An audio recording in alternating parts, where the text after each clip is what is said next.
اللهم إني أسألك علما نافعا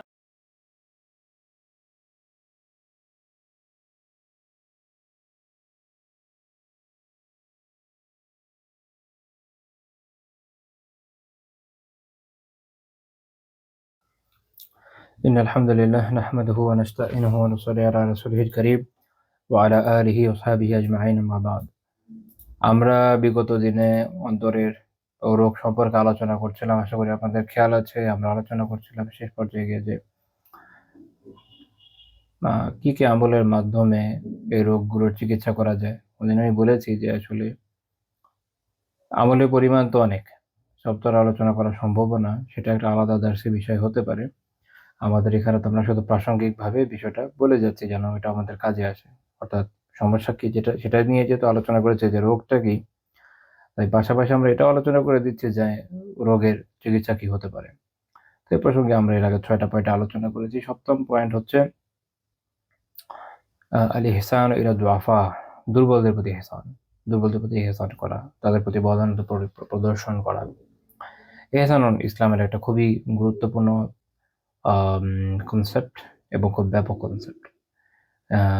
ইবাদতের ক্ষেত্রে যেমন ইহসানের মানে হচ্ছে যে আপনি আল্লাহ তাআলাকে এমনভাবে ইবাদত করবেন, আল্লাহ তাআলার যেন আপনি আল্লাহ তাআলাকে দেখছেন, অথবা অন্তত অন্তরে এতটুকু জাগরুক থাকবে যে আল্লাহ তাআলা আপনাকে দেখছেন, এই অনুভূতি নিয়ে ইবাদত করা।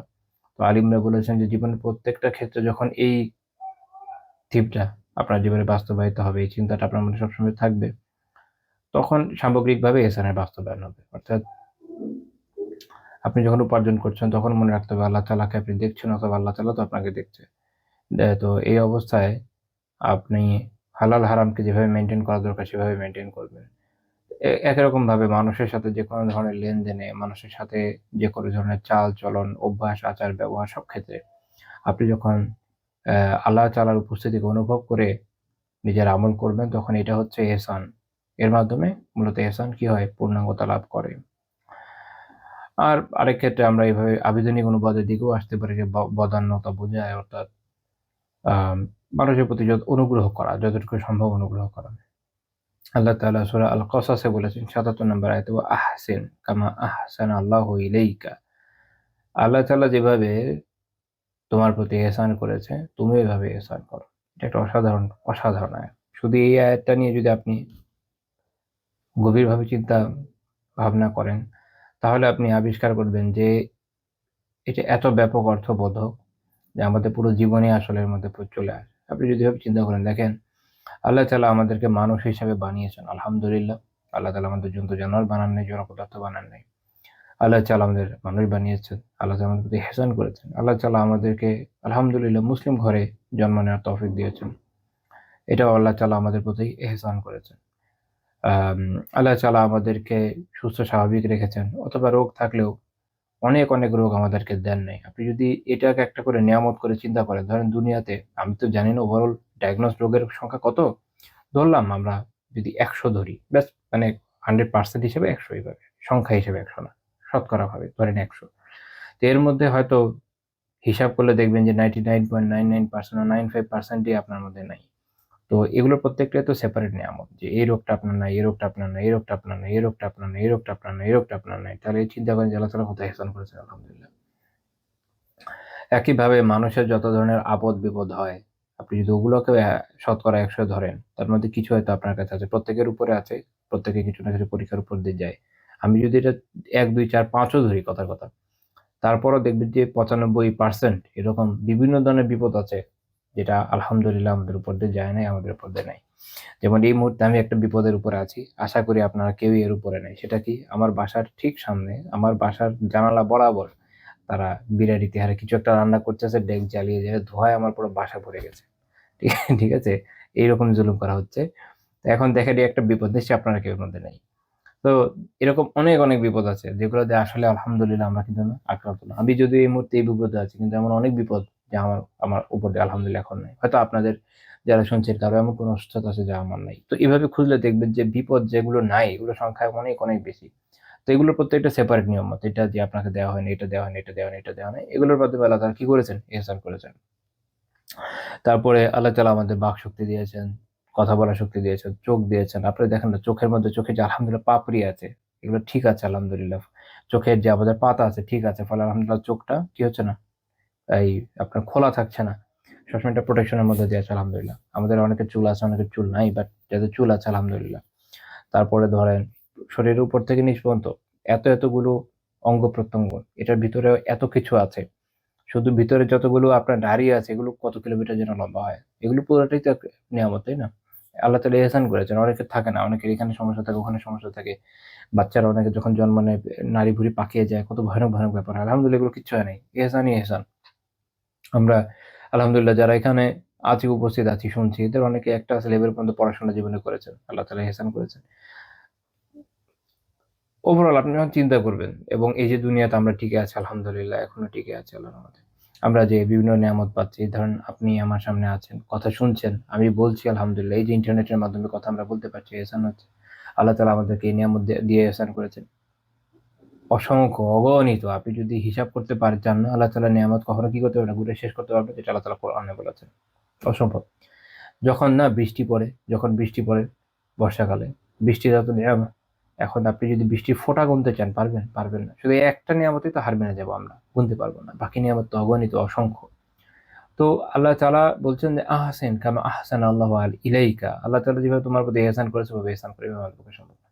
আমরা আমাদের এটা সক্ষমতাই নাই যে আমরা আল্লাহ তাআলার এহসানের অনুরূপ এহসান কাউকে করব। কিন্তু এটার মূল সেন্স হচ্ছে এটা যে আল্লাহ তো তোমার প্রতি এহসান করেছে না? তুমি এখন এহসান করো। মনে রেখো যে আল্লাহ তাআলা যে বিপুল পরিমাণ এহসান করেছেন এর তো ধারে কাছে যেতে পারবে না। It's not possible. বাট ওইটা মাথায় রেখে বুঝো যে নিজের ক্ষুদ্রতা কত বেশি, তো এহসান করতে থাকো। কারণ তুমি যতই এহসান করো না কেন, আল্লাহ তাআলা যে পরিমাণ এহসান করেছেন এইটার যে শুকরিয়া এটা আদায় করে শেষ করতে পারবে না। So do as much as you can. আর যতটুকু তোমার পক্ষে সম্ভব, যতটুকু পসিবল ততটুকু করো।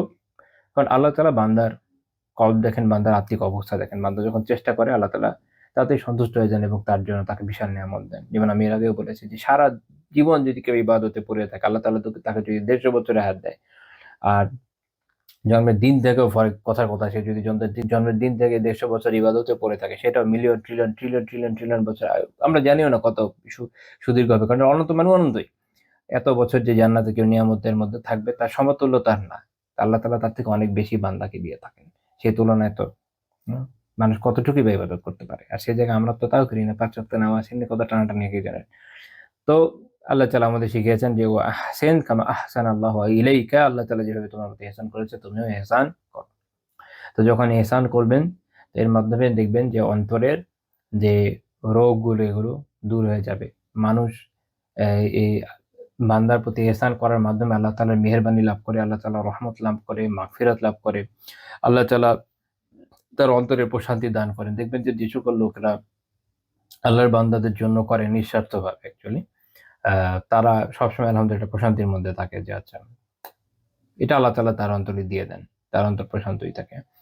আবু হুরায়রা রাদিয়াল্লাহু তাআলা আনহু বর্ণনা করেছেন যে একজন ব্যক্তি রাসূলুল্লাহ সাল্লাল্লাহু আলাইহি ওয়াসাল্লামের কাছে তার যে অন্তরে কাঠিন্য নিয়ে অভিযোগ করলেন। তো তিনি কি বললেন? আল্লাহ রাসূল চিকিৎসা দিয়ে দিলেন।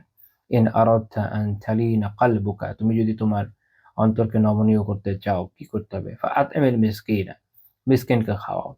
কাজেই আমরা যখন মিসকিনদেরকে খাওয়াবো, দরিদ্রদেরকে খাওয়াবো, তখন এর মাধ্যমে আমাদের অন্তর নমনীয় হবে।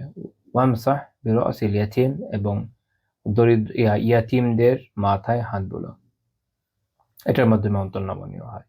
এইটা ইমাম তাবরানী রাহমাতুল্লাহি আলাইহি তার কিতাব মাকারিমুল আখলাকে উল্লেখ করেছেন। ১০৭ নম্বর হাদিস। শেখ আলবানী রাহিমাহুল্লাহ সহিহুল জামেতে হাসান বলেছেন ১৪১০ নম্বর হাদিস। তো তাহলে আমরা এখান থেকে কি শিখলাম? এই পয়েন্ট থেকে ইহসান করতে হবে দুর্বলদের প্রতি। সেটা যেকোনো ধরনের দুর্বল মানুষের প্রতি হতে পারে। বিষয়টা শুধুমাত্র যে মিসকিনদের খাওয়ানো বা ইয়াতীমের প্রতি ইয়াতীমের মাথায় হাত বুলানো এর মধ্যে সীমাবদ্ধ নেই, বিষয়টা ব্যাপক। অর্থাৎ ধরেন যারা মিসকিন আছে, ইয়াতীম কেন? তারাও তো দুর্বল। তাদের আসলে ওই সামর্থ্য থাকে না। যার বাবা নাই সে আসলেই তো একটা দুর্বল অবস্থার উপর দিয়ে যায়। বিশেষ করে মানে যতদিন তার পিউবার্টি না হচ্ছে। তো মূল কথা হচ্ছে দুর্বলদের। সে ফকির, মিসকিন হোক, ইয়াতীম হোক বা শারীরিকভাবে দুর্বল হোক, যেকোনো ধরনের মানুষ যে স্ট্রাগল করছে জীবনে, আপনি তার প্রতি ইহসান করেন, তাকে সাহায্য করেন। আপনার বাসায় একটা লোক কাজ করছে, তার যদি স্ট্রাগলিং অবস্থা থাকে, হয়তো হতে পারে সে নিজেও অসুস্থ, হতে পারে বাধ্য হয়ে এখন এই অবস্থায় এসছে। হ্যাঁ, এখন আমরা তো বিশেষ করে করোনার পরে এমন অনেক দেখেছি যে অনেকেরই ইকোনমিক্যাল অবস্থা এরকম হয়েছে যে এমন ধরনের কাজ তাকে করতে হচ্ছে যেটা আগে সে হয়তো জীবনে করেনি।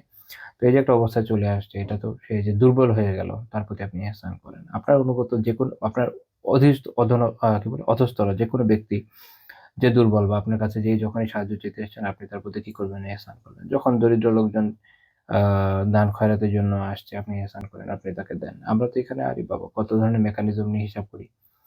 তারপরে কার কি আ একদম নারী নক্ষত্র খুঁজে বের করতে হয়। আমাদের কিছু মানুষ আছে মাশাআল্লাহ, যে কেউ যখন কোন ধরনের সাহায্য চায়, তার বিভিন্ন বিষয় নিয়ে এত চমৎকার স্ক্রুটিনি করতে পারে, দেখে খুব ভালো লাগে। এনাদের ইন্টারপোলে থাকার কথা ছিল। কিন্তু যেকোনো কারণে হোক বাংলাদেশে পড়ে আছে। এবং আরো প্যাথেটিক বিষয় হচ্ছে যে অন্য কোনো কাজ করছে, যে কাজের মধ্যে তার আবার তেমন ভালো প্রফিশিয়েন্সি দেখা যায় না। এফিশিয়েন্সিও দেখা যায় না। ওকে? এখানে একটু প্রবলেম। তো আল্লাহ তাআলা আমাদের আসলে বিষয়টাকে খুব ইজি করেছেন। খুব ইজি করেছেন। আল্লাহ তাআলা আমাদের বলছেন, "ওয়া আহসিন কামা আহসানাল্লাহু ইলাইক।" এবার আসেন, কামা আহসানাল্লাহু ইলাইক ইয়ানি এটার আরেকটা দিক আমরা দেখি। আমরা যেমনই হই না কেন, আল্লাহ আমাদের প্রতি ইহসান করা কখনো থামান? থামান না।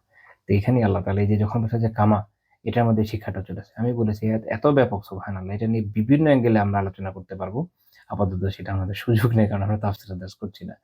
বাট বিষয়টা বুঝেন যে আমরা যেমনই হই না কেন, যত খারাপই হই না কেন, আমরা চোর হই, বাটপার হই, যা মন চায় তাই হই না কেন, আমরা যখন আল্লাহ তাআলার কাছে হাত তুলি, আল্লাহকে আমাদের দেন, আল্লাহ আমাদের দেন। আল্লাহ তাআলা আমাদের প্রতি ইহসান করেন। তা যদি না করতেন, তা আমি, আপনি, আমরা সবাই ধরা খেয়ে বসে থাকতাম। আজকে আমাদের অবস্থা খুব খারাপ হতো। আল্লাহ তাআলা আমাদের প্রতি ইহসান করেন। আল্লাহ তাআলা বলছেন, "ওয়া আহসিন", ইহসান করো তুমি। কামা আহসানাল্লাহু ইলাইক, যেভাবে আল্লাহ তোমার প্রতি ইহসান করেছে। তো আল্লাহ তাআলা তোমার দিকে দেখেন নাই, তুমি কি জিনিস? তুমি চেয়েছো, আল্লাহ তাআলা দিয়েছেন। তিনি দাতা, তিনি ওয়াহ্হাব, তিনি দান করেছেন। তো তোমার কাজ হচ্ছে এটা শেখা। তোমার দুয়ারে ভিখারি এসে তুমি আল্লাহর সন্তুষ্টির জন্য দিয়ে দাও। ব্যাস।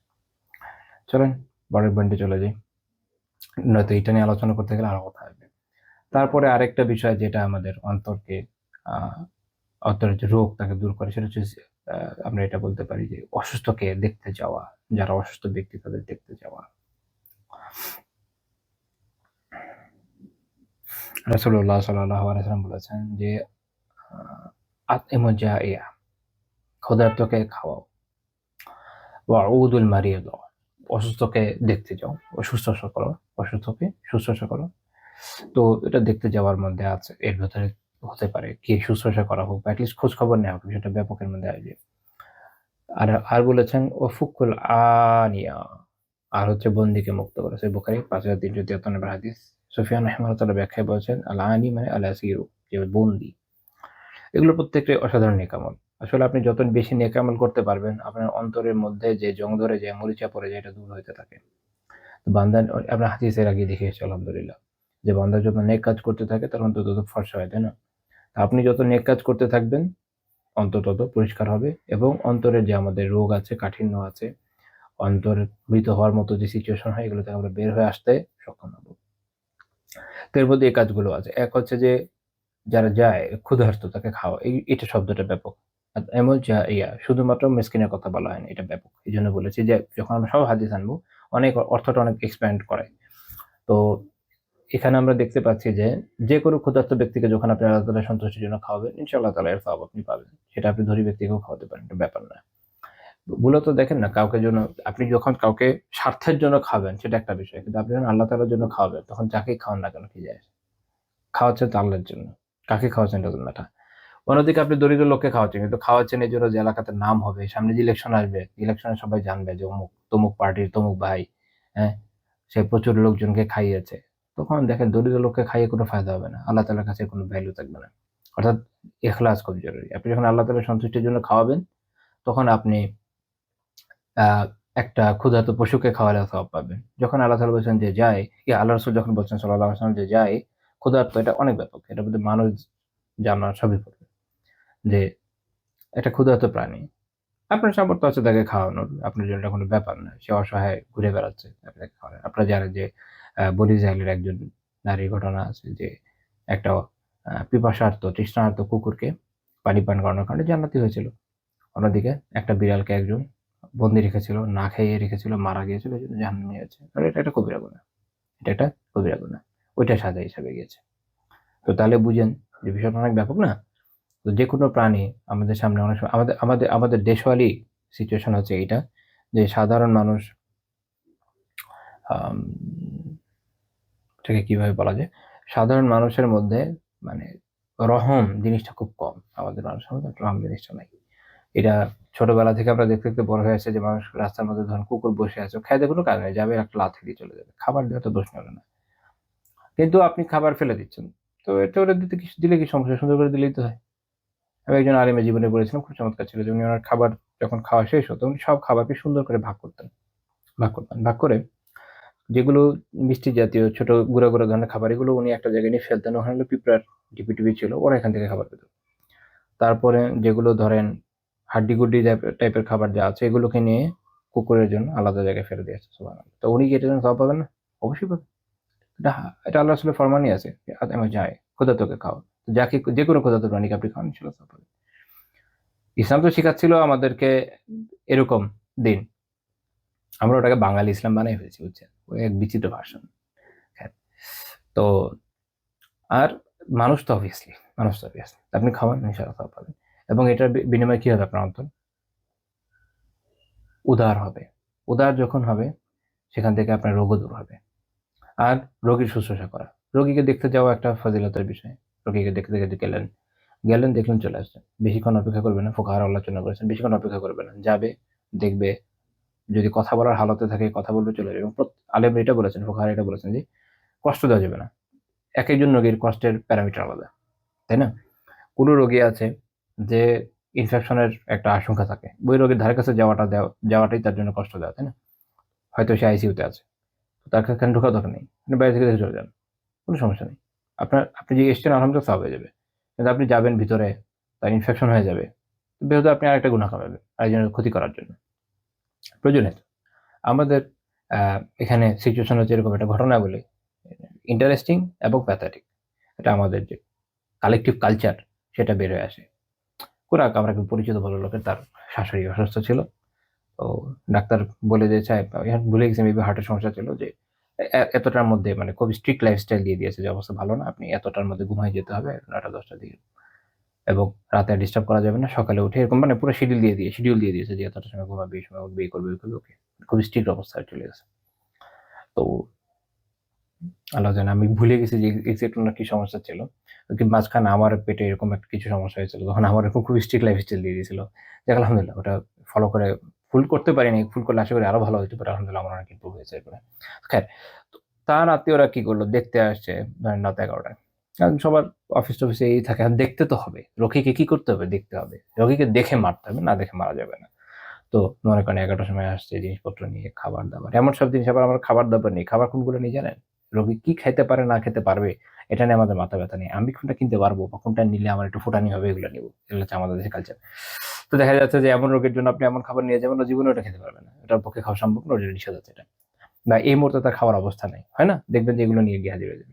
তো এরকম বিভিন্ন মানে খুবই আম এমন ধরনের খাবার নিয়ে গেছে যেগুলোতে ধরেন আ খাদ্য মান অনেক হাই যেটা তার জন্য নিষেধ। তারপর ধরেন গিয়ে পৌঁছাইছে গভীর রাতে গিয়ে চিৎকার চেঁচামেচি করে বাসায় মাথায় উঠে ফেলছে। এই হচ্ছে সিচুয়েশন। তো উনি খুব দুঃখ করছিল যে কি একটা অবস্থা চিন্তা করেন যে বুঝাইয়া পারা যাচ্ছে না যে না এই ধরনের রোগীর সাথে এরকম ইয়ে করা যাবে না। এখন যারা আসছে তারা কিন্তু অজ্ঞমূর্খ না। এই সমাজেরই মানুষ পড়াশোনা করা লোক বিভিন্ন জায়গায় চাকরি টাকরি করে যায়। তো এটা সিচুয়েশন আমাদের দেশে। তো এইজন্য আমাদের ফুকাহারা সেই যুগ আগে বলে গেছে যে এমনভাবে যেতে হবে যেন রোগীর কষ্ট না হয়। এত সময় থাকতে হবে যেন রোগীর কষ্ট না হয়। সিম্পল কথা। যখন রোগীর কষ্ট হবে যদি বেশিক্ষণ থাকলে কষ্ট চলে আসে।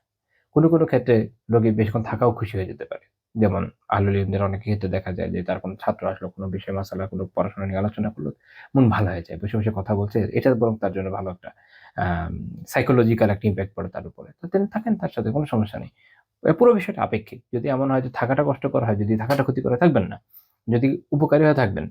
আচ্ছা, এটা হলো দেখা। আর শুশ্রূষা করা। যখন এই কাজগুলো মানুষ করে, সেবা করে, আল্টিমেটলি তার অন্তরের মধ্যে নমনীয় ভাব আসে। এবং বন্দীকে মুক্তি করা। বন্দীকে মুক্ত করা।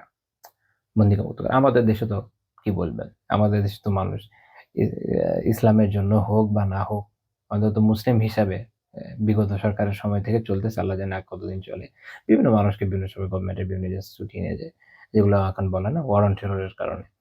তো দেশের জনগণের কোনো মাথা ব্যথা নাই যে কে কোথায় গিয়ে পড়লো কি না হলো, তারা কি বের করা যায়, কার কোনো মাথা ব্যথা নেই। ও বেচারা নিজে খরচ করতে করতে ফকির হয়ে যায়। এগুলো হচ্ছে কালেকটিভ নেগলিজেন্স এবং এটার ফলো কালেকটিভ পানিশমেন্ট। কিন্তু যখন মানুষ বন্দীদের মুক্ত করার জন্য উদ্যোগ নেয়, সেটার জন্য চেষ্টা করে, ইসলামের জন্য, দিনের জন্য, একজন মুমিন ভাইকে বের করা দরকার এই চিন্তা করে, তো আল্লাহ তাআলা তার জন্য তার প্রতি রহম করেন। বিশেষ করে তার পরিবারের ব্যয়ভার বহন করা যদি সম্ভব হয়, তাহলে এটা খুব উত্তম কাজ। আচ্ছা, তো শেখ রাহমাহুল্লাহ তাআলা তার কিতাবে একটা হাদিস উল্লেখ করেছেন, ওটা হাদিসটা দেখি। মুসনাদ আহমদের 11,129 নম্বর হাদিস। আবু সাঈদ রাদিয়াল্লাহু আনহু বর্ণনা করেছেন যে রাসূলুল্লাহ সাল্লাল্লাহু আলাইহি ওয়াসাল্লাম বলেছেন, আল কুলুব আরবাআতুন, কলব অন্তর হলো 4 প্রকার। এটা হচ্ছে হাদিস। অন্তর হলো কয় প্রকার? 4 প্রকার। কলবুন আজরাতু ফীহি মিসলু সিরাজি ইয়াজহারু, পরিচ্ছন্ন একটা অন্তর, যেটা বলা যায় যে প্রদীপের মতো, যেটাতে জ্যোতি ঝলমল করে, সিরাজের মতো, যেটা উজ্জ্বল প্রদীপ, যেটাতে আলো বের হয়, এরকম এরকম লাইট, হ্যাঁ, এটা থেকে কি হয়, আলো ঝলমল করে, এরকম একটা কল্প। ওয়া কলবুন আগলাফু মারবুতুন আলা গিলাফিহি, আরেকটা অন্তর যেটা আবৃত, যেটা তার আবরণের সাথে কি বলবো, একদম আবরণ, তার গিলাফ, আবরণ দিয়ে ঢাকা একটা অন্তর। ও কলবুন মানকুস ও কলবুন মুসফাহ, আর 2 রকমের আছে। একটা কলব হচ্ছে যেটা হচ্ছে উল্টানো একটা কলব, আরেকটা হচ্ছে মিশ্রিত বলতে পারেন, দ্বিমুখী অন্তর, এরকম এক ধরনের কলব। তাহলে কয় ধরনের কলব হলো? 4 ধরনের কলব। পরিচ্ছন্ন, একদম বাতির মতো, প্রদীপের মতো, আবৃত একটা, উল্টে যাওয়া, আর একটা মিক্সচার আছে, মানে বিভিন্ন ধরনের উপাদান, একটা মিক্সচার আছে। একটা ব্যাখ্যা একটু সামনে গেলে এটা বিষয়টা, এইটার অর্থটা একটু পরিষ্কার যাবে, মানে মুসফা একটু অনেকগুলো অর্থ রাখি শব্দটাতে। তো তারপর আল্লাহ নিজেই ব্যাখ্যা করছেন প্রত্যেকটা। ফাআম্মাল কলবু আল আজরাদু ফাকলবুল মুমিন সিরাজুহু ফিহি নূরুহু, আল্লাহ রাসূল বলছেন যে এই যে পরিচ্ছন্ন যে অন্তর, এটা মুমিনের অন্তর, এটার প্রদীপ, এটা হচ্ছে তার যে নূর, ঈমান। অর্থাৎ ঈমানটাই হচ্ছে তার দীপ্তি, ঈমান হচ্ছে তার দীপ্তি। তো মুমিনের অন্তর, সে যখন নেকির উপর থাকে, সে যখন গুনাহ থেকে বেঁচে থাকে, তখন তার অন্তর কিরকম হয়? প্রদীপ্ত হয়, আলোপূর্ণ হয়, এবং এই আলো তার নিজের মধ্যে যেমন থাকে, সেটা সে অন্যের কাছেও কিন্তু আসলে ছড়িয়ে দিতে পারে। ঈমানের নূর একজন থেকে আরেকজনের কাছে যায়। এবং আলহামদুলিল্লাহ, যারা খুব আমলদার ব্যক্তি, আপনি তাদের সংস্পর্শে আসলে এটা অনুভব করবেন যে তাদের মধ্যে একটা নূর আছে। হ্যাঁ, এটা মানে ওই যে চেহারা সুন্দর না, তারপর ওই যে অনুষ্ঠান করবে, সামনে দাঁড়াবে, একদম স্টেডিয়ামে লাইট এনে মুখের উপর মেরে একদম ফর্সা করে দেখানোর চেষ্টা করবে, আরো কত ধরনের কি হচ্ছে দেখতেই পাচ্ছেন আপনারা। তো এইটা না, হ্যাঁ, যার ভিতর অন্ধকার আছে, বুঝছেন, ওই বাইরে যত বড় লাইটে দেখ আর চেহারায় যত মেকআপই বা হোক না কেন, ওই ওই ওই অন্ধকারের ভিতর দিয়ে বের হয়ে আসে। আল্লাহ আকবার। আচ্ছা, তো মুমিনের অন্তর তার ঈমানের কারণেই প্রদীপ্ত। আর ওয়া আম্মাল কলবুল আগলাফ, আর এই যে ঢাকা আবৃত কল্পটা কি? কলবুল কাফির, এটা হচ্ছে কাফের অন্তর, ওটা একদম ঢেকে গেছে, পাপে, গুনাহে জর্জরিত, কুফরে, শিরকে একদম কি হয়ে গেছে? ঢেকে গেছে।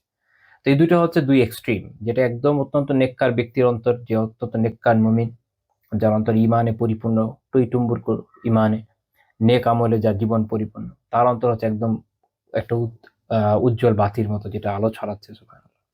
কাফিরের অন্তর হচ্ছে একদমই উল্টাটা, যেটা কুফর, শিরক, নিফাক, আহ, বিভিন্ন ধরনের পাপের মাধ্যমে, বিভিন্ন ধরনের অন্যান্য পাপ, সবকিছু মিলিয়ে ছিল একদম অন্ধকার হয়ে গেছে, ঢাকা হয়ে গেছে।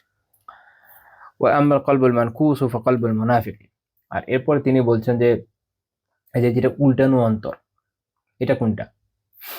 এইটা হচ্ছে যেটার মধ্যে মুনাফিকের অন্তর, যেটা ওয়া আম্মা কলবুল মানকুস ফাকলবুল মুনাফিক, উল্টানো অন্তরটা হচ্ছে মুনাফিকের অন্তর। কেন? আরাফা সুম্মা আনকারা, সে সত্যকে জেনেছে, এরপর অস্বীকার করেছে। সে জানে ইসলাম এই, কিন্তু ভিতরে ভিতরে অস্বীকার করে বসে আছে।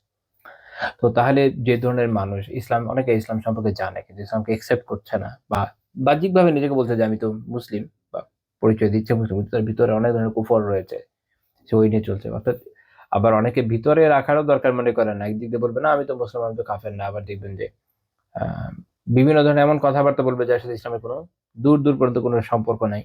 সে বিভিন্ন মতবাদে সেই নিয়ে বিশ্বাসী হয়ে পড়ে আছে, ওগুলো মানুষের কাছে প্রচার করে বেড়াচ্ছে। তো এই ধরনের অন্তর হচ্ছে কি, তাহলে বুঝে গেলে ক্যাটাগরিতে পড়বে, যেটা হচ্ছে কি এই উল্টে যাওয়া অন্তর, হক তো জানে, সত্যটা জানে, কিন্তু ইনকার করেছে, অস্বীকার করেছে। ওয়া আম্মাল কলবুল মুসফা ফাকলবুল ফিহি ইবার ও নিফাক। আর যেটা যে মিশ্রিত, এটা হচ্ছে ওই অন্তর যেটার মধ্যে ঈমানও আছে, নিফাকও আছে। فمثل الإيمان فيه كمثل البخلة يمدها الماء الطيب ومثل النفاق فيه كمثل القرحة يمدها القيح والدم فأي المادتين غلبت على الأخرى غلبت عليه। তারপর তিনি বলছেন যে তার এখানে যে ঈমান আছে সেটার উদাহরণ হচ্ছে সেই, বলা যায় যে শস্যলতার মতো, যেটা একদম নির্মল পানি যাকে সতেজ রাখে। অর্থাৎ এখানে এরকম একটা অবস্থানও আছে। আবার নিফাকটা হচ্ছে যেন ক্ষতের পুঁজের মতো, মানে ক্ষতের মতো যেটা পুঁজ রক্ত বাড়ে এরকম। তো নিফাক জিনিসটা হলো এরকম ক্ষতের মতো, যেটা পুঁজ হয় রক্ত হয়, খুব ঘৃণ্য জিনিস। আর ঈমান হলো একটা তরতাজা গুল্মের মতো, যেটা পানি যাকে সতেজ রাখছে। তো যখন এই দুইটার মধ্যে একটার উপর আরেকটা বিজয়ী হয়, যেটা বিজয়ী হয় সেটাই অন্তরের উপর প্রাধান্য পায়। তো যদি ঈমান বিজয়ী হয়, তার ভিতরে ঈমানের শক্তির বিজয় লাভ করে, হ্যাঁ, ওটা কিভাবে করে? যখন আমরা আমাদের ঝোঁক ঈমানের প্রতি থাকে, আমরা দৃঢ়তার সাথে আমাদের ভিতরে নফসের যে নফসানিয়াত সেটাকে প্রতিহত করি, তখন ঈমানী শক্তির বিজয় হয়, তখন এটার প্রাধান্য ঘটে। আর যখন আমরা নফসের কাছে আত্মসমর্পণ করি, বিভিন্ন খারাপের সাথে নিজেদেরকে জড়িয়ে ফেলি, আমরা মানে এটা আদর্শ পাপিষ্ঠ মুসলমানের অবস্থা অনেকটাই হাদিসে আসছে, বিভিন্ন পাপের মধ্যে জড়িয়ে যাই, বিভিন্ন খারাপ কাজের মধ্যে চলে যাই, আমাদের মধ্যে ঈমান, নেক আমল এগুলোর প্রাধান্য থাকে না, তখন কি হয়? তখন এই জায়গাতে গিয়ে নিফাকটা প্রাধান্য লাভ করে। এখন নিফাক একটা হয় কি এতকাদি, আকীদাগত নিফাক, সেটাও হইতে পারে, তখন তো মানুষ ইসলাম থেকে বের হয়ে গেল। আরেকটা হচ্ছে আকীদাগত না, আমলি নিফাক, অর্থাৎ যে হাদিস আছে না, মুনাফিকের বৈশিষ্ট্য এই। তো এই বৈশিষ্ট্যগুলো যার মধ্যে থাকে সে মূলত কবিরা গুনাহগার মুমিন। তো এখানে তার কথা চলে আসছে। তো এই হচ্ছে অবস্থা। তো আল্লাহ তাআলা আমাদেরকে ঈমানের হালতে রাখেন, এই দোয়া করি আমি। তো এই হাদিসে শেখ রাহিমাহুল্লাহ তাআলা এই হাদিসটা উল্লেখ করেছেন এখানে অন্তরের রোগ বোঝানোর জন্য, যে তাহলে এই যে লাস্ট ক্যাটাগরিটা, এটা বিশেষভাবে খেয়াল রাখতে হবে আমাদের জন্য। কারণ আমরা আলহামদুলিল্লাহ যারা এখানে শেখার জন্য বসেছি, নিশ্চয়ই কেউ আত্মিকভাবে মুনাফিক অবস্থায় নাই। মানে ওইটা যেটা যার অন্তরে একদম উল্টে দেওয়া হয়েছে, কারণ হক চিহ্ন ডিসিশন ডিসিশন মানবো না, আমরা তো আলহামদুলিল্লাহ এই ক্যাটাগরি না।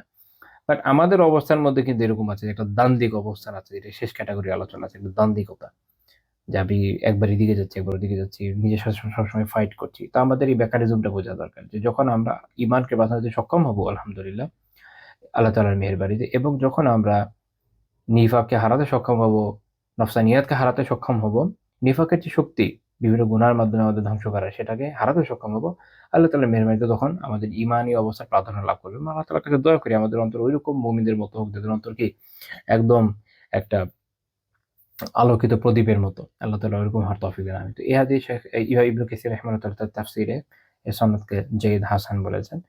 আচ্ছা, তো এইখানে আমাদের এই আলোচনা আলহামদুলিল্লাহ শেষ হয়ে গেল, যে অন্তরের রোগগুলোকে দূর করার উপায় আমরা আলোচনা করছিলাম। শেখ রাহিমাহুল্লাহ তাআলা কিতাবে যা আলোচনা করেছেন ওইটা আমরা আলোচনা শেষ করলাম। এরপর শেখ রাহিমাহুল্লাহ তাআলা পরে যে অধ্যায়টা আলোচনা করেছেন, এই অধ্যায়টা হচ্ছে বাবু যিকরি রিদা বিল মাসিয়া। আরেকটা কবিরা গুনাহ আমরা আলোচনা শুরু করতে যাচ্ছি, সেটা কি? সেটা হচ্ছে এই অধ্যায়টা হলো গুনার প্রতি সন্তুষ্টির উল্লেখ বিষয়ক, মানে গুনার প্রতি সন্তুষ্টি বিষয়ক অধ্যায় বলতে পারেন। অর্থাৎ গুনাহ যখন কোথাও হয়, আল্লাহ তাআলার অবাধ্যতা যখন হয়, আমি যদি গুনাহ বলছি আসলে শব্দটা কি মাসিয়া, আল্লাহ তাআলার অবাধ্যতা। আল্লাহ তাআলার অবাধ্যতা যখন হয়, একজন মুমিনের ঈমানের দাবি কি? সে এতে ক্ষুব্ধ হবে, রাগান্বিত হবে, ক্রুদ্ধ হবে, তার অন্তরে ক্ষোভ তৈরি হবে। হ্যাঁ? এটা হলো, তার সামর্থ্য থাকলে সে হাত দিয়ে এটাকে পরিবর্তনের চেষ্টা করবে, না থাকলে হাতে সামর্থ্য না থাকলে মুখ দিয়ে করবে, যদি তাও না থাকে অন্তর দিয়ে চেষ্টা করবে যে এনি হাউ এটা যেন চেঞ্জ করা যায়। এটাও যখন থাকছে না, তখন তার অন্তরে ঈমান বলে কিছু থাকে না। আমাদের বোঝা দরকার যে আমাদের এটা আছে কি নাই। মনে রাখেন যে একজন মুমিন হয়তো একটা গুনাহকে চেঞ্জ করতে পারে, কিন্তু গুনাহ করে সন্তুষ্ট হয়ে যেতে পারে না, ইয়াউযুবিল্লাহ। এখন এটা একটা খুবই ভয়ানক ধরনের কবিরা গুনাহ। আমরা আলোচনা করে দেখব যে প্রাচীন ইমামরা এমন ধরনের কথা বলেছে, যাতে বোঝা যায় এই ধরনের অবস্থায় যে চায় সে ইভেন ঈমান থেকেও বের হয়ে যায়। তো আমরা এখন এমন একটা সময় পার করছি, যখন মানুষ দেখবেন যে গুনাহ এক তো সে নিজে করে, এর প্রতি সন্তুষ্ট হয়, একে সাপোর্ট করার চেষ্টা করে বিভিন্নভাবে। এইটা তো আমরা মানে এত বেশি দেখছি, আলিয়াযুবিল্লাহ, মানে উদাহরণ দিয়ে শেষ করা যাবে না। যেকোনো জায়গায় যেকোনো ধরনের বিষয় যখন হচ্ছে, যে কোনো পাপ কাজ হচ্ছে, দেখেন কেউ যখন চেঞ্জ করার চেষ্টা করে, আপনি দেখবেন অনেক মানুষ আছে যারা তখন এর সাপোর্টে দাঁড়ায় যাবে যে কেন এটা থাকা উচিত, অমুকের কেন থাকা উচিত, তার পার্সোনাল স্পেস থাকা উচিত, এই থাকা উচিত, ওই থাকা উচিত, সোসাইটিতে পুলিশিং করা যাবে না, মোরাল পুলিশিং করা যাবে না, এমনকি মানুষ এই ধরনের কথা বলে ইসলামের মোরাল পুলিশিং নেই। তাহলে এই বিপুল, তাহলে আল আমরু বিল মারুফ ওয়া নাহি আনিল মুনকার কোথায় যাবে? অবভিয়াসলি ইসলামের মোরাল পুলিশিং আছে। পৃথিবীর আর কোনো রিলিজিয়ন রিলিজিয়াসলি এই বিষয়টাকে ইয়ে করে না, প্রমোট করে না, যেটা ইসলাম করে। এবং আল্লাহ তাআলা এই উম্মার বিশেষত্ব যেটা উল্লেখ করেছেন যে আমরা কেন খায়রুল উম্মাহ, আমরা কেন সর্বোত্তম উম্মাহ, তার মধ্যে একটা হচ্ছে এই বৈশিষ্ট্য এই যে তোমরা সৎ কাজের আদেশ করবে এবং অসৎ কাজ থেকে নিষেধ করবে। এটা আমাদের বৈশিষ্ট্য, এই উম্মার বৈশিষ্ট্য এটা। উই আর আপনি কি বলবেন যে উই আর কি বলা যায় আসলে আমার মাথায় আসতেছে না ভালো ইংরেজি, আমি ইংরেজি একটু কম পারি। তারপরে চেষ্টা করি। আচ্ছা, আল্লাহ কি বলা যায় এটাকে? মানে আমরা আমরা একটা উম্মাহ যেটার দায়িত্ব হচ্ছে পুলিশিং করা, বুঝছেন? তো আমাদের দায়িত্ব আল্লাহ তাআলা এটা দিয়ে দিয়েছেন যে আমরা যেন একটা মোরাল পুলিশিং করি। We do have this characteristic of moral policing. এটা আমাদের একদম পুরা বিশেষ একটা বৈশিষ্ট্য, যেটা অন্য কোনো উম্মাহকে আল্লাহ তাআলা আসলে ভাবে দেননি। এটা মনে রাখতে হবে। তো আমাদের উম্মার বৈশিষ্ট্য হলো এটা যে আমরা মোরাল পুলিশিং অবভিয়াসলি করবো, কেন করবো না? যেখানে আমাদের হাতের সামর্থ্য আছে আদি করবো, যেখানে হাতের সামর্থ্য নেই মুখ দিয়ে করবো, যেখানে তাও নেই অন্তর দিয়ে করবে, এনে হচ্ছে চেঞ্জ করার চেষ্টা করবে। এটা আমার সর্বনিম্ন ইমানের দাবি। কেউ যখন এটা বলবে যে না এটাও করা যাবে না, ইসলামে এটাও নাই, তখন তার ইমান গেছে। ইমান না বানানো জরুরি, এ ধরনের কথা বলা যাবে না। তবে কিছু কিছু জায়গা আছে যেগুলো আমার এখতিয়ার বহির্ভূত। এমন অনেক জায়গা থাকবে যেটা আমার এখতিয়ার বহির্ভূত। আমি একজনের বাসার ভিতর গিয়ে বলতে পারি না ভাই আপনি এটা কেন করছেন, এটা আমি বলতে পারবো না। আবার এমন অনেক জায়গা আছে যেগুলো শাসকের নিজস্ব এখতিয়ার। এমন কিছু পর্যায়ে আছে যে পর্যায়ে আমি করতে পারবো না, যেটা শাসকের এখতিয়ার। কিন্তু যেটা আমার ব্যক্তি জীবনে, আমার সোশ্যাল লাইফের সাথে রিলেটেড, যে জায়গায় আমার এক্সেস আছে, যেখানে আমার অধিকার সরিয়া দিয়েছে, সেই জায়গাগুলোতে তো আমরা মোরাল পুলিশিং করবো। আমরা যখনই কোনো, এবং হাদিসে আছে এটা যে যখন কেউ কোনো মুনকার দেখে, হুম, মা আমিন তোমাদের যে কেউ, যে দেখুক, এখানে আলাদাভাবে বলা হয় না খালি শাসক দেখলি শাসকই করবে না, এমন না। এমন তো সেগুলোর ইভেন ইউরোপিয়ান কাফেররাও বলবে না। ওদের ওখানেও মানুষ কিন্তু দেখবেন বিভিন্ন বিষয়ে মোরাল পুলিশিং করে। ফর এক্সাম্পল, আপনি কোথাও গিয়ে ময়লা ফেলছেন, যেটা ধরেন মেইন রোডের মধ্যে ফেলছেন। মাঝখানে একটু গত বছর ইন্ডিয়ানদের নিয়ে একটা পুরো একটা হলো না, একটা সারা দুনিয়াতে ওদের বিপক্ষে অনেক ধরনের কথাবার্তা হলো, অস্ট্রেলিয়াতে হলো, কানাডাতে হলো, বিভিন্ন জায়গায় ওরকম। তখন কিছু ভিডিও টিডিও সামনে এসছে, দেখা গেছে যে কোনো ইন্ডিয়ান হয়তো গিয়ে ময়লা যে কোনো জায়গায় ফেলে দিচ্ছে বা কোনো নদীকে দূষিত করছে, তাই কোনো একজন কানাডিয়ান বা অস্ট্রেলিয়ান বা যে কেউ, যে কোনো দেশের যাদের এখানে এটা হচ্ছে, তারা গিয়ে কি করছে, মোরাল পুলিশিং করছে যে তুমি এখানে এটা করতে পারো না। কি মোরাল পুলিশিং করছে? কাফেররাও এটা স্বীকার করে। আর অথর্বের দল বলতেছে যে এগুলো নাকি করা, মানে মোরাল পুলিশিং নাকি ইসলামে নাই। ইসলামে নাই কোনো। এটা তো মানব জাতির একটা মৌলিক ভিত্তি রে ভাই। মোরাল পুলিশিং না করলে মানব জাতি টিকবে না, টিকবেই না, জাতি ধ্বংস হয়ে যাবে। সরকার দুনিয়ার সব বিষয় নিয়ে কথা বলতে পারে না, সরকারের সম্ভবতাও নেই, পৃথিবীর কোনো সরকারই পারবে না। সোশ্যাল কন্ট্রাক্ট যেটার উপর বেস করে একটা সরকার ব্যবস্থা গড়ে ওঠে সমাজের সাথে, সেই সোশ্যাল কন্ট্রাক্ট আমাদের এই অথরিটিও দেয়, সেকুলার ভিউ পয়েন্টে, যে সরকারের নিজস্ব এখতিয়ারের বাইরে বাকি জায়গাগুলোতে আমরা পুলিশিং করবো, মানুষ করবে। আপনারা জানেন বাংলাদেশ পুলিশ একটা কনসেপ্ট আছে, জনতার পুলিশ, কি জানি, জনতাই পুলিশ, পুলিশই জনতা। ওদের একটা ল আছে, যদি কোনো আমি ভুলে গেছি কোন ধরনের আসামি জানো, মানে যারা খুব এক্সট্রিম ধরনের আসামি, এরা যখন পলাতক থাকে, পুলিশ যখন খুঁজে বেড়াচ্ছে, ওই সময় জনগণ পুলিশ হিসেবে অ্যাক্ট করতে পারে, আটকাতে পারে তাকে। এরকম মজার মজার কিছু ল আছে থাকে, কারণ এটা ছাড়া আসলে একটা কেউ একটা সোসাইটি চলতে পারে না, পসিবল।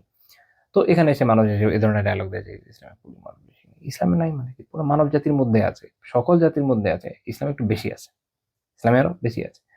বাকি এটার এক্সটেন্ড জানা দরকার, যে আমি কতটুকু করতে পারবো, কতটুকু করতে পারবো না। কারণ এখানে আবার অনেকে কি করে, সীমা অতিক্রম করে হলো, দেখা গেল যে এটা করতে গিয়ে এমন জায়গায় করলো যেটা আসলে তার এখতিয়ারের বাইরে। এখন এটা বলা যায় যে ইসলামের যে মোরাল পুলিশিং, সেটার যে শিক্ষা, এটাকে আমরা ছড়াই দেওয়ার চেষ্টা করবো, যেন মানুষ বুঝে যে আসলে কোন জায়গায় কি বলা দরকার, কোন জায়গায় কি বলা দরকার না। তো দেখবেন যে মানুষ এমন জায়গায় পুলিশিং করে যেটা অ্যাকচুয়ালি তার এখতিয়ারের জায়গা না, হয়তো আরেকজনকে কষ্ট দিচ্ছে। এই এই এটা তো করা দরকার, ডিফারেন্সিয়েশনটা জরুরি। আচ্ছা, তো শেখ রাহিমাহুল্লাহ তার প্রথম যে হাদিসটি উল্লেখ করেছেন আব্দুল্লাহ বিন মাসউদ রাদিয়াল্লাহু আনহু একটা বর্ণনা, এটা আমি মূল কিতাব থেকে উল্লেখ করছি, শেখের কিতাব থেকে না। মূল বর্ণনাটা মূলত মুহাম্মদ বিন ওয়াদ্দাহ আল কুরতুবী রাহিমাহুল্লাহ তার কিতাব আল বিদা ওয়ান নাহি আনহা, এই কিতাবে উল্লেখ করেছেন, 271 নম্বর হাদিস। আম আতিস বিন আউফ রাহিমাহুল্লাহ তাআলা তিনি আব্দুল্লাহ বিন মাসউদ রাদিয়াল্লাহু আনহুকে জিজ্ঞেস করেছেন যে হালাকতু ইল্লাম আমুর বিল মারুফ ওয়া লাম আনহা আনিল মুনকার, আমি যদি সৎ কাজের আদেশ না দেই, অসৎ কাজ থেকে নিষেধ না করি, তাহলে কি আমি ধ্বংস হয়ে যাব? আব্দুল্লাহ বিন মাসউদ রাদিয়াল্লাহু আনহু কি বলেছেন, ইসলাম মোরাল পুলিশিং নেই। উনি কি বলেছেন? উনি বলেছেন যে হালাকতা ইল্লাম ইয়ারিফ কালবুকাল মারুফা ওয়া ইউনকিরিল মুনকার। যদি তোমার অন্তর সৎ কাজকে না চিনে, মারুফ যেটা নেক কাজ যেটা এটা না চিনে, চিনবে কখনো? এটা ইলম থাকা লাগবে, যে আপনার যদি ইলম না থাকে আপনি চিনবেন না। তো যদি তোমার কলব এটা না চিনে এবং ওয়া ইউনকিরিল মুনকার এবং অসৎ কাজকে ইনকার না করে, পরিত্যাগ না করে, কি বলে এটাকে, ইনকারের কি কথা বলা যায়, যে অপছন্দ না করে, হ্যাঁ, প্রত্যাখ্যান না করে, বর্জন না করে, তাহলে হালাকতা, তাহলে তুমি একদম ধ্বংস হবে। সিম্পল কথা। অর্থাৎ ঠিক ইমানের উপর থাকতে হলে এটা আমাদের মৌলিক বৈশিষ্ট্য, যা আমরা জানবো, আমাদের জানা থাকা লাগবে যে জিনিসটা ভালো, এই জিনিসটা নেক কাজ, ওটা জানবো। আর যেটা বদ কাজ সেটাকে আমি অন্তর থেকে ঘৃণা করব। যেখানে চেঞ্জ করার সম্ভাবনা আছে সেটা তো আলাদা কথা, এটা আমি বলেছি একটু আগে। আর যেখানে নাই সেখানে আমার জন্য জরুরি হলো যে অন্তত অন্তর দিয়ে যেন ঘৃণা করি। যদি তাও না হয় তাহলে আমি ধ্বংস হয়ে যাবো। কেন? কারণ তার মানে হচ্ছে আমার ইমানের অবস্থা ভালো না। আমার সামনে এই হাদিস আসবে আমাদের, ইনশাআল্লাহ তাআলা ওখানে আমরা আলোচনা করবো। তার মানে আমার ইমানের অবস্থা ভালো না। ইমানের অবস্থা ওই পর্যায়ে থেকেও নিচে চলে গেছে যেটা সর্বনিম্ন ইমানের পর্যায়ে ছিল। শেখ আব্দুল আজিজ বিন বাজ রাহিমাহুল্লাহ তাআলা মাজমু ফাতাওয়া মাকালাত ওনার যে কিতাব, ওখানে ওনার বক্তব্য আছে এই পয়েন্টের, এই বর্ণনাটা আব্দুল্লাহ বিন মাসউদ রাদিয়াল্লাহু তাআলা এই বর্ণনাটার উপর কমেন্ট করতে গিয়ে উনি বলছেন যে ফালা বুদ্দা ইয়া আখি আন তা'রিফ আল মারুফা বিত-তাআল্লুমি ওয়া তাফাক্কুহ ফিদ-দীন। যে কাজেই আমার ভাই, নিঃসন্দেহে এটা আবশ্যক তোমার জন্য যে তুমি মারুফ বা নেক কাজকে চিনবে কিভাবে? বিত-তাআল্লুমি ওয়া তাফাক্কুহ ফিদ-দীন, ইলম অর্জনের মাধ্যমে এবং দ্বীনের গভীর পাণ্ডিত্য, গভীর বোধ অর্জনের মাধ্যমে। এমনি এমনি তো হবে না, এটা মনে রাখেন। তাহলে এই মূলনীতি বোঝা গেল যে আমরা যে নেক কাজ সম্পর্কে জানবো সেটা কি, মানে আমার মনে হয়েছে যে এটা একটা নেক কাজ, তাহলে নেক কাজই হবে। যেমন ওই যে বিভিন্ন আমল ছড়িয়ে যায়, এটা করবেন এই হবে ভাই, যদি এটা আমল হয় তাহলে সবের বিষয় হবে, তাহলে সবের বিষয় হলে ইবাদত হবে। ইবাদত যদি হয় তো শরিয়ার দলিল দেখো, কোন হাদিসে এসেছে যেটা করতে হবে, বা সালাফরা করেছেন এরকম কিছু।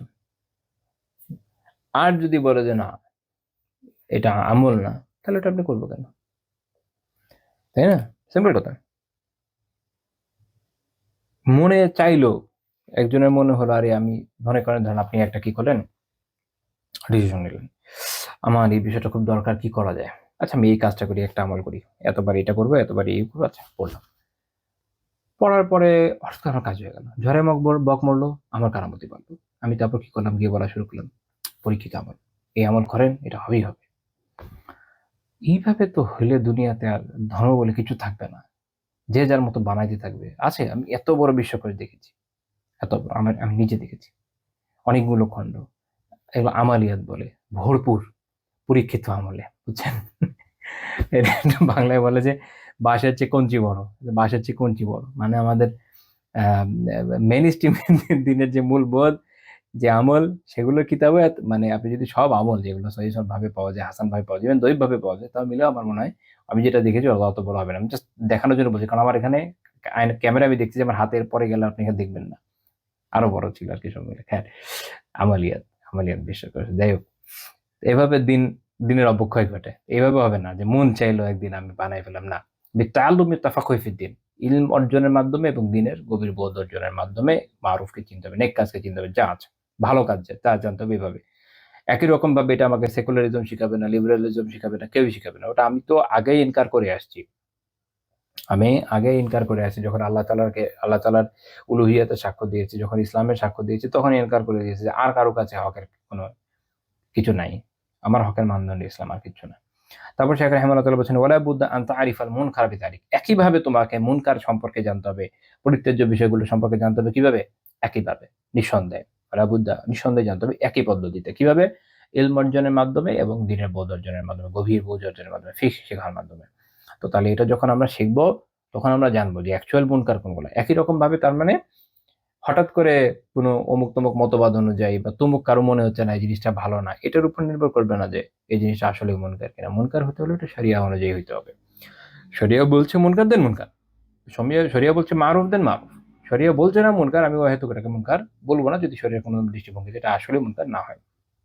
এটা হলো দুইটার চেনার ব্যাপারে মূলনীতি। তারপর শাইখ রাহিমাহুল্লাহ বলছেন সুম্মা তাকুমা বিল ওয়াজিব বিনাল আমরি বিল মারুফ ওয়া নাহয়ি আনিল মুনকার ফাতাবাসসুর ওয়া তাফাক্কুহ ফিদ দীনি মিন আলামাতি সাআদাহ। কাজে এরপরে যখন এটা জানা হয়ে গেল, এরপরে তুমি আমর বিল মারুফ এবং নাহি আনিল মুনকার করার মাধ্যমে, সৎ কাজের আদেশ দেওয়ার মাধ্যমে, অসৎ কাজ থেকে নিষেধ করার মাধ্যমে এই যে ওয়াজিব দায়িত্ব, এটা তুমি প্রতিষ্ঠিত করবা, তখন এটা পালন করবা। তারপর সেখানে আমার সুন্দর কথা বলছেন যে দিনের ব্যাপারে যে তাবাসসুর, বিচক্ষণতা, গভীর দৃষ্টিভঙ্গি, গভীর বোধ ও তাফাক্কু, গভীর পাণ্ডিত্য ফিদ্দিন, এগুলো হচ্ছে আসলে সৌভাগ্যের অন্যতম আলামত। এটা থাকা লাগে। এটা যখন আপনার না থাকবে তখন আপনি কি করবেন? ভুল পথে চালিত হবেন। তো আমরা এই রেওয়ায়াতটা দেখলাম শেখ রাহিমাহুল্লাহ যেটা উল্লেখ করেছেন। দ্বিতীয়টা শেখ রাহিমাহুল্লাহ যে বর্ণনা উল্লেখ করেছেন সহিহ মুসলিম একটা হাদিস, আব্দুল্লাহ বিন মাসউদ রাদিয়াল্লাহু তাআলা থেকে এসেছে 50 নম্বর হাদিস, যেটা রাসূলুল্লাহ সাল্লাল্লাহু আলাইহি ওয়াসাল্লাম বলেছেন, মা মিন নাবিয়্যিন বা'আসাল্লাহু ফি উম্মাতিন ক্বাবলি ইল্লা কানা লাহু মিন উম্মাতিহি হাওয়ারিয়ুনা ওয়া আসহাব ইয়াখুযুনা বিসুন্নতিহি ওয়া ইয়াকতাদুনা বিআমরিহি। তিনি বলছেন যে আমার পূর্বে যত নবী গত হয়েছে তাদের প্রত্যেকেই তাদের উম্মতের মধ্যে ছিল হাওয়ারি এবং আসহাব। হাওয়ারি মানে হচ্ছে মুল্লা আলী কারিমের ব্যাখ্যা মানে নাসিরুন, যারা তাদের সাহায্যকারী, যারা খুব ক্লোজ। আর হচ্ছে আসহাব, তার সঙ্গী সাথী, যারা হচ্ছে একটু আম শব্দ, দুইটাই। হাওয়ারিও সঙ্গী হয়, আসহাবও সঙ্গী, বাট হাওয়ারি দিয়ে ক্লোজার বোঝায়, অতি ঘনিষ্ঠ এবং সাহায্যকারী। তো এই দুই ধরনের সঙ্গী হয়। তারা কি করেছেন? ইয়াখুদুনা বিসুন্নতিহি, তারা সেই নবীর, আচ্ছা এখানে একটা কথা, হাদিস থেকে আমরা জানি যে এমন কোনো নবী হবে যিনি একা একটা উম্মাহ হবেন। তাহলে এখানে যেটা আল্লাহ রাসূল বললেন সাল্লাল্লাহু আলাইহি ওয়াসাল্লাম, মা মিন নাবিয়্যিন বা'আসাহুল্লাহু ফি উম্মাতিন ক্বাবলি, আমার আগে যত নবীকে তার উম্মতের কাছে পাঠানো হয়েছে, এটা হলো গালেব, অধিকাংশের উপর বেস করে। আরবি ভাষার একটা বৈশিষ্ট্য হচ্ছে যে অধিকাংশের উপর ভিত্তি করে একটা কথা বলা হয়। যেমন অনেক অনেক কথা আছে, আমরা অনেক সময় এরকম ব্যাখ্যা দেখি যে মানে অনেকে এরকম সুন্দর করে ব্যাখ্যা করেন, ফেসবুকে মাশাআল্লাহ পোস্ট লেখেন, দেখেন এখানে এই বলেছে, তার মানে হচ্ছে ঠিক এরকমই হবে, অথচ আমরা তাফসীরে পড়ি যে এর মানে হচ্ছে গালেব, অধিকাংশ ক্ষেত্রে, এক্সেপশন থাকবে। আচ্ছা, যাই হোক, এটা একটা ফায়দা আমরা জানলাম, ইলমি ফায়দা। তো ইনারা কি করেছেন, এই হাওয়ারি এবং সাহাবারা কি করেছেন? ইয়াখুযুনা বিসুন্নতিহি ওয়া ইয়াক্তাদুনা বিআমরিহি, তারা সেই নবীর যে সুন্নাহ, অর্থাৎ তার যে হিদায়াত, তার যে সিরা, তাকে অনুসরণ করেছেন, তাকে গ্রহণ করেছেন, এবং তার যে আদেশ, তার যে নিষেধ, তার অনুগমন করেছেন, সেটাকে অনুসরণ করেছেন স্ট্রিক্টলি, যেটা আমরা সাহাবীদের ব্যাপারে দেখেছি, তাই না? রাদিয়াল্লাহু তাআলা আনহুম। আচ্ছা, সুম্মা ইন্নাহা, তারপর কি হয়? সুম্মা ইন্নাহা তাখলুফু মিন বা'দিহি খুলুফুন ইয়াকুলুনা মা লা ইয়াফআলুন ওয়া ইয়াফআলুনা মা লা ইউমারুন। তারপর তিনি বলছেন এরপরে পরবর্তী প্রজন্মে এমন একদল লোকের আবির্ভাব হয়, ইয়াকুলুনা মা লা ইয়াফআলুন, যারা এমন কি বলবো এটাকে, যারা এমন কথা বলে যেটা সে করে না, না করেই বলে যে আমি এটা করেছি, ওটা করেছি, আসলে আসলে করে না। এই যে রাসূলুল্লাহ সাল্লাল্লাহু আলাইহি ওয়াসাল্লাম বললেন যে মিন বা'দিহি খুলুফুন, তাদের পরে এরকম উত্তরসূরি আসে। এই বিষয়টা না আল্লাহ তাআলা সূরা মারিয়ামে উল্লেখ করেছেন 59 নম্বর আয়াতে, ফাখালাফা মিন বা'দিহি খালফুন আদাউস সালাতা ওয়াত্তাবাউ শাহাওয়াত। অতঃপর তাদের পরে এমন উত্তরসূরি আসে, এসেছে যারা সালাত নষ্ট করেছে এবং প্রবৃত্তির অনুসরণ করেছে। এইটা না আমার কাছে খুব জীবন্ত আয়াত লাগে, খুবই জীবন্ত আয়াত লাগে। যদিও আগের উম্মার ব্যাপারে বলা হয়েছে, কিন্তু আমাদের জন্য একদম কমন। চিন্তা করে দেখেন, সালাত নষ্ট তো কোনো দিক দিয়ে বাকি রাখা হয় নাই, আর প্রবৃত্তির অনুসরণের কথা তো তওবা তওবা, তাই না? আচ্ছা, আল্লাহ হেফাজত করেন। তো তারা কি করে? এমন কথা বলে যেটা তারা আসলে করে না, বলে যে আমি ওটা করেছি, কিন্তু আসলে তারা কিছু করে না, মিথ্যা বলে, আসলে আমার তারা করে নাই। এটা তো এখন খুব কমন হয়ে আছে।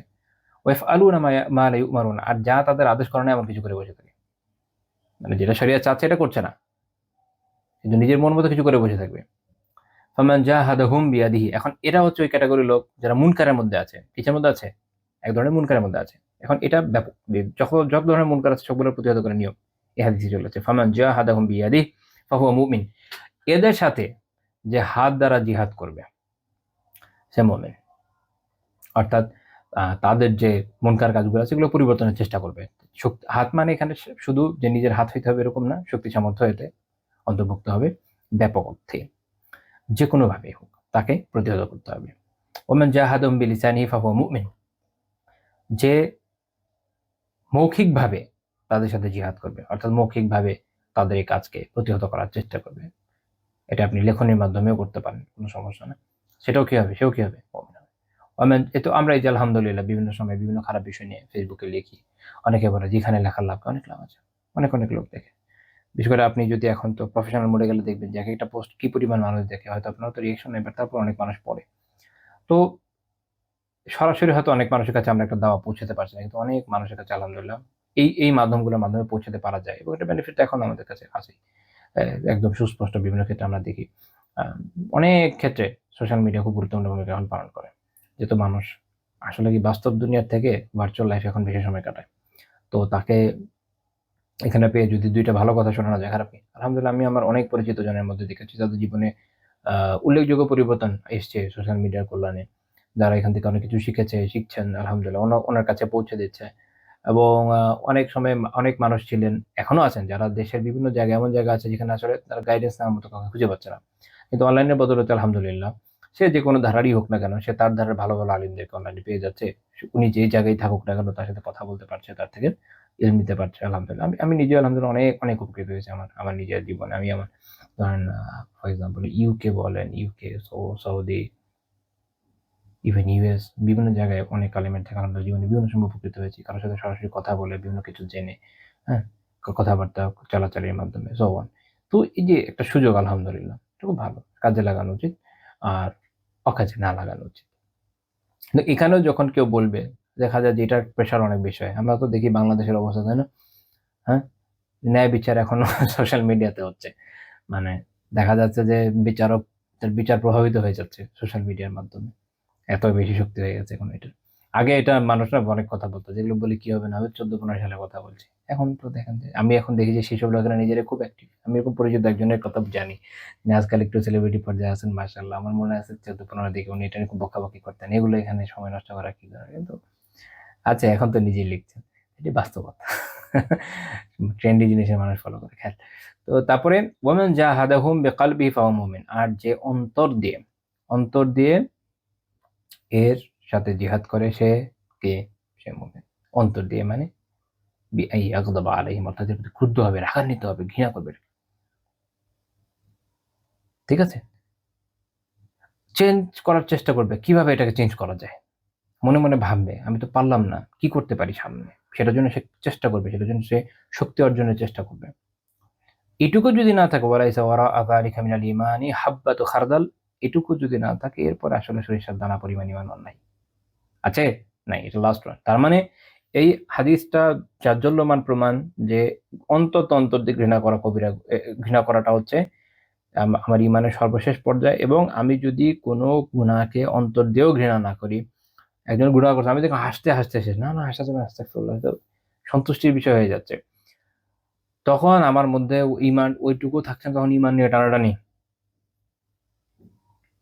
মোল্লা আলী কারি রাহিমাহুল্লাহ বলছেন, অর্থাৎ ওয়া ওয়ারাআল জিহাদ বিল কলবি ইয়ানি মান লাম ইউনকিরহুম বিল কলবি বা'দাল আজজি আন জিহাদিহিম বিয়াদিহি ওয়া লিসানি। অর্থাৎ অন্তরে জিহাদের পরের মানে হচ্ছে যে হাত দিয়ে এবং জবান দিয়ে জিহাদ করতে অক্ষম, সে যদি তার অন্তর দিয়ে এটাকে অপছন্দ না করে, ফালাম ইয়াকুন ফিহি হাব্বাতু খারদালিম মিনাল ঈমান, তাহলে তার অন্তরে সরিষার দানা পরিমাণ ঈমানও নাই। লিআন্না আদনা মারাতিবি আহলিল ঈমানি আল্লা ইয়াস্তাহসিনাল মাআসিয়া ওয়া ইউনকিরাহা বিল কলবিহি। কারণ ঈমানের সর্বনিম্ন মর্তবা স্তর, এই হাদিসের ভিত্তি করে অনেক আলেম ঈমানকে ৩ মার্তবা বা ৩ স্তরে বিভক্ত করেছেন।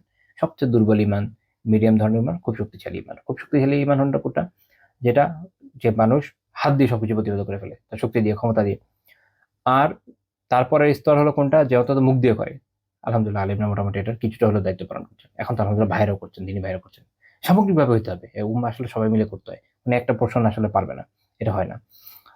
সর্বনিম্ন কোনটা? যে অন্তত অন্তর দিয়ে করে। তো এইজন্য উনি বলছেন যে লিআন্না আদনা মারাতিবি আহলিল ঈমান, কেননা আহলুল ঈমানদের সর্বনিম্ন স্তর হচ্ছে এইটা, যে সে এই যে গুনাহকে, এটাকে সে সুন্দর মনে করবে না। আল্লাহ ইস্তাহসিনাল মাআসি, এটাকে সুন্দর মনে করবে না। ওয়া ইউনকিরাহা বিকলবি, এবং তাকে অন্তর দিয়ে ঘৃণা করবে, অপছন্দ করবে। ফাইল্লাম ইয়াফআল যালিকা, কিন্তু এটাও যদি সে না করে, ফাকাদ খারাজা আন দাইরাতিল ঈমানি, তাহলে সে ঈমানের দায়ের, ঈমানের সীমা থেকে বের হয়ে যাচ্ছে। ওয়া দাখালা ফি মান ইস্তাহাল্লা মাহারিম আল্লাহ, এবং সে ওদের সীমার মধ্যে ঢুকে যাচ্ছে যারা আল্লাহ তাআলার কৃত হারামকে হালাল করে। হুম? ওয়া আতাকাদা বুতলান আহকামি, এবং আল্লাহ তাআলার আহকামকে, বিধিবিধানকে বাতিলকরণকে বিশ্বাস করে, অর্থাৎ সে অলরেডি এমন জায়গায় চলে গেছে যেখানে মানুষ কাফের হয়ে যায়। কাফের হওয়ার একটা কারণ কি? একটা কারণ হচ্ছে যে হালালকে হারাম মনে করা, হালালকে হারাম হিসাবে মনে করা। তো এই রকমের ব্যক্তি কি করছে? এটা হারাম, পাপের প্রতি সন্তুষ্ট হয়ে যাও কি হারাম। সে পাপের প্রতি সন্তুষ্ট হয়ে বসে আছে, তাহলে সে হারামকে হালাল করলো কিনা? বললো। তাহলে তার কত বড় খালি কবিরা গুনাহ থাকছে না, একটা পর্যায়ে, এটার একটা পর্যায়ে মানুষ কোথায় চলে যায়? কাফের হয়ে যায়। তো কাজে খুব সতর্ক থাকতে হবে, খুবই ক্রিটিক্যাল জায়গা। এবং আমাদের এই মুহূর্তে সোসাইটির অবস্থা ভালো না, এই জায়গাটা নিয়ে একদমই ভালো না। মানুষ যে কোনো পাপ দেখলে প্রতিহত করার দূরের কথা দাঁত কালায় হাসে, আর হাসা জিনিস।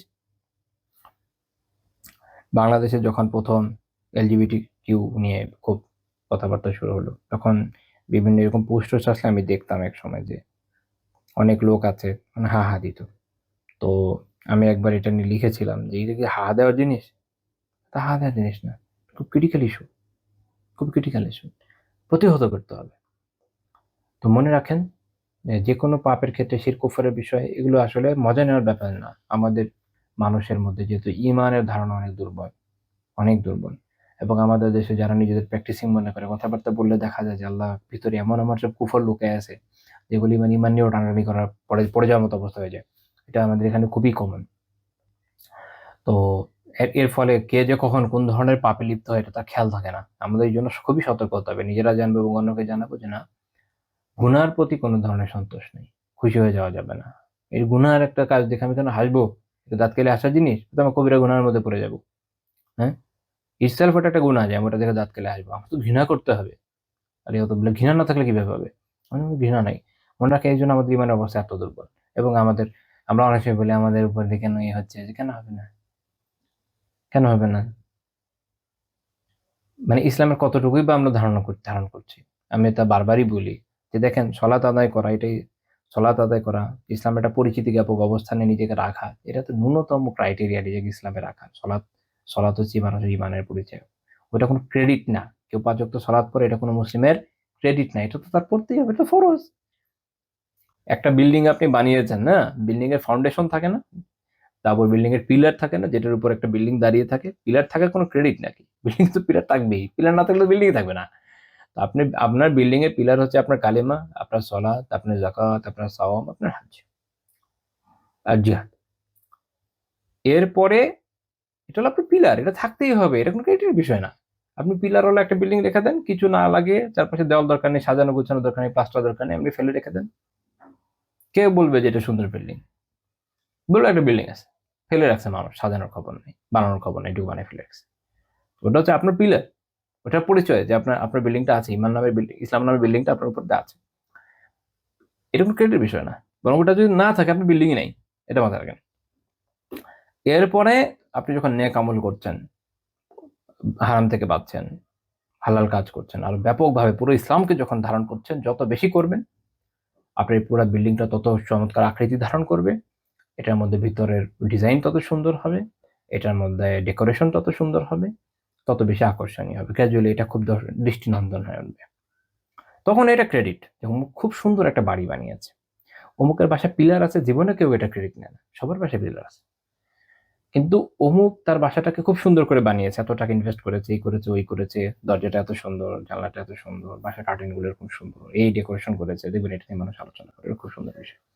তো এরকম আপনার যে ইসলাম নামের যে ঘর আপনার উপর দেওয়া আছে না, যখন আপনি ইমান আমলের মাধ্যমে ফুল সাজিয়ে ফেলবেন, ওইটা হচ্ছে অ্যাকচুয়ালি ক্রেডিট। হ্যাঁ, তো আমরা যেটা বলছিলাম যে আমরা তো খালি ওই যে ফাউন্ডেশন নিয়ে, পিলার নিয়ে মনে করছি আরে বাবা আমি তো বিশাল কাজ করে ফেলছি, তারপর কেন আমাদের সাথে এমন হচ্ছে, আল্লাহ তাআলা কেন এত তাপত চাপিয়ে দিয়েছেন? না, আপনি তো খালি বিল্ডিং নিয়ে বসে আছেন, ফলে পুরো এলাকা বিরান হয়ে গেছে। মানে একটা এলাকায় 100টা বিল্ডিং, 100টা বিল্ডিং এর সবগুলোর মধ্যে খালি কি আছে? খাম্বা আছে। তো ওই এলাকাতে মানুষ এসে দেখলে বলবে কিনা বিরান হয়ে গেছে, বিরান হয়ে গেছে, এলাকার লোকজন থাকার জায়গা পাবে না, আমরা তাই আছি। ওটাকে তো সৌন্দর্যমণ্ডিত করতে হবে, ফোর্টিফাই করতে হবে, কিছু করিনি আমরা, এর মুসিবত। এই জন্য আমরা ধ্বংস হচ্ছি।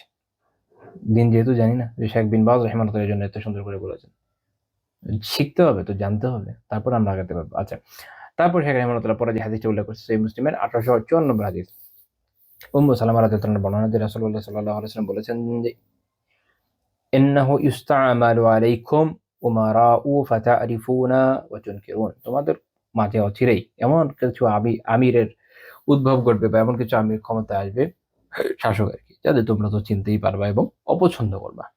ফামান কারিহা ফাকাদ বারিয়া, তাদের যে আমল, তাদের যে কাজ, তারা তো ভালো কাজ করবে না, যাদের কথা বলা হচ্ছে। এটা যখন তোমরা চিনবা যে এটা ভালো আমির না, এটা ভালো শাসক না। ফামান কারিহা ফাকাদ বারিয়া, যে তাদের বিভিন্ন জুলুম, নির্যাতন, খারাপ কাজকে অপছন্দ করবে, সে তাদের এই পাপ থেকে নিরাপদ হলো, মুক্ত হলো। অর্থাৎ এটার দায় আর তার মধ্যে যাচ্ছে না, অন্তত অপছন্দ তো করছে। ওয়ামান আনকারা ফাকাদ সালিমা, যে যে অপছন্দ যে অপছন্দ করলো সে হচ্ছে কি হলো, মুক্ত হলো। ওয়ামান আনকারা ফাকাদ সালিমা, আর যে এটাকে ইনকার করলো, প্রত্যাখ্যান করলো, সে কি হলো, সে নিরাপত্তা পেলো, সে নিরাপদ থাকলো, এই গুনাহ থেকে সে নিরাপদ থাকলো। ওয়ালাকিন মান রাদিয়া ওয়া তাবা, কিন্তু যে সন্তুষ্ট হলো এবং অনুগামী হলো তার, এই তাহলে সে কি হলো না, মুক্তও হলো না, নিরাপদও হলো না। এটা এখানে উজ্জ্ব আছে। আর ইমাম মুহাম্মদ বিন ওদ্দাহ আল কুরতুবী রাহিমাহুল্লাহ তাআলা আর বিদা ওয়া নাহি আনহু কিতাবে 278 নম্বর হাদিস হিসাবে এই হাদিসটা উল্লেখ করেছেন। ওখানে পরবর্তী একটা পার্ট আছে, সেটা আমরা ফায়দার জন্য নিতে পারি। শেখ রাহিমাহুল্লাহ তাআলা কিতাবে নিয়েছেন, সেটা হচ্ছে ফাউলাইকা হুমুল হারিকুন ওয়ালাকিন মান রাদিয়া ওয়া তাবা, কিন্তু যে সন্তুষ্ট হয়ে গেল এইসব শাসকের কাজে এবং তাদের অনুগমন করলো, ফাউলাইকা হুমুল হালিকুন, তারা হলো ধ্বংস। তিনি বর্ণনাকারী বলছেন ইয়াকুলুহা সালাসা, তিনবারই কথা বলে। তো সহিহ মুসলিমের বর্ণনা আছে যে সাহাবীরা বলেন, ইয়া রাসূলুল্লাহ আলা নুকাতিলহুম, আমরা কি এদের সাথে যুদ্ধ করব না?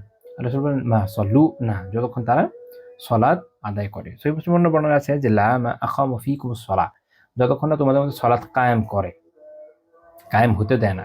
আকামু, সে করে, সালাতকে কায়েম করা শাসকের দায়িত্ব, এবং এটা অনেক ব্যাপক কথা। হ্যাঁ, তো এখানে এমনি একটা মাসালা বলে দিবেন থেকে চলে যাবে। তার মধ্যে যে ইমাম শাওকানি রাহিমাহুল্লাহ তাআলা নাইল আওতারি বলছেন, ফিহি দালিলুন আলা আন্নাহু লা ইয়াজুজু মুনাযাবাতুল আইম্মাতি বিসাইফি বাহমা কানু মুকিমিনা লিসালাহ, যতক্ষণ শাসক গোষ্ঠী তারা সালাত কায়েম করছে, ততক্ষণ তাদের বিরুদ্ধে সশস্ত্র বিদ্রোহ করা যায়। ওয়াদুল্লু যালিকা বিমাফহুমিহি আলা জাওয়াজিল মুনাবাযাত ইনদা তারকিহিম লিসসালাহ, যখন তারা সালাতকে কায়েম করা বাদ দিয়ে দিচ্ছে। এই হাদিসের মাফহুমে মুখালিফ বলে, মানে সোজা অর্থ যদি এটা হয়, উল্টা অর্থ আরেকটা হবে, এটা হলো মাফহুমে মুখালিফ। তো সেই অনুযায়ী বোঝা যাচ্ছে যে কেউ যদি, কোনো শাসক যদি এরকম কি করে, সালাত কায়েম না করে, তরক করে দেয় এটাকে, তখন তার বিরুদ্ধে সশস্ত্র বিদ্রোহ করা জায়েজ হয়। আর লা তাজুজুল মুনাবাযাতু ইল্লা ইনদা যুহুরিল কুফরিল বাওয়াহ, কুফরে বাওয়াহ, যেটা একদম সুস্পষ্ট কুফর। এই হাদিস থেকে, ওনার হাদিস থেকে সব মিলিয়ে বোঝা যায় যে যখন শাসক থেকে সুস্পষ্ট কুফর পাওয়া যাবে, তখন কেবল তখনই তাদের বিরুদ্ধে বিদ্রোহ জায়েজ হয়, না তো বিদ্রোহ করা জায়েজ হয় না। আবার এটা কিন্তু মাসালা, বিদ্রোহ করার অনেক শর্ত শরীয়ত আছে। তার মধ্যে এটা আছে যে তার সামর্থ্যের বিষয় আছে, অধিক ক্ষতির বিষয়ে দেখতে হয়, মানে অনেকগুলো বিষয় দেখতে হয়, শুধুমাত্র একটা প্যারামিটার থেকে ওইদিকে ধরে দেওয়ার কোনো স্কোপ নেই। এগুলো অনেকগুলো ইস্যু আছে, এটা নিয়ে এগুলো আলাদা আলোচ্য বিষয়, সেটাতে আমরা যাচ্ছি না। জাস্ট এটা একটা ফায়দা হিসাবে বলে দেওয়া যে হাদিস থেকে আমরা কি জিনিসটা শিখলাম। তো এখান থেকে আমরা এই বিষয়টা বললাম, আলহামদুলিল্লাহ। তো তাহলে মনে রাখেন যে এইটা কোন ধরনের শাসকের কথা বলা হচ্ছে এই হাদিস থেকে, এবং পরের হাদিস থেকে একটা বিষয় বুঝছেন, এটা হচ্ছে তারা যারা সরই শাসক, যারা ইসলাম কায়েম করেছে, একটা দেশে ইসলামী আইন জারি আছে কিন্তু শাসক ভালো না, সে হয়তো জুলুম করে, তার মধ্যে খারাপ আছে। ধরেন এখন যেসব দেশে ইসলামী আইন কোনো না কোনো ফর্মেটে জারি আছে, সেটা কোথায় আছে, ধরেন সৌদিতে আছে, আফগানিস্তানে আছে, বা আরো কোথাও কোথাও থাকতে পারে।